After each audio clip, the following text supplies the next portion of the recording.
ఓం లక్ష్మీ నరసింహాయ నమః.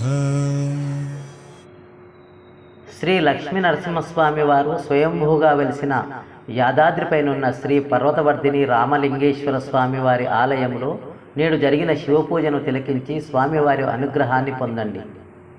ఓం నమః శివాయ. ఓం శ్రీ లక్ష్మీ నరసింహాయ నమః. ఓం వినాయకినే నమః. ఓం శశిశేఖరాయ నమః. ఓం వామదేవాయ నమః. ఓం విరూపాక్షాయ నమః. ఓం కవర్ధినే నమః. ఓం నీలలోహితాయ నమః. ఓం శంకరాయ నమః. ఓం శూలపాణయే నమః. ఓం ఖడ్వాంగినే నమః. ఓం విష్ణువల్లభాయ నమః.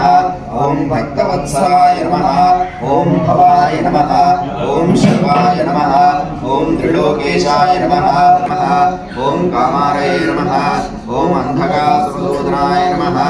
ఓం గంగాధరాయ నమః. ఓం లలాటాక్షాయ నమః.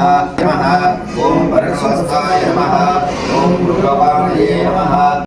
ఓం లక్ష్మీ నరసింహాయ నమః.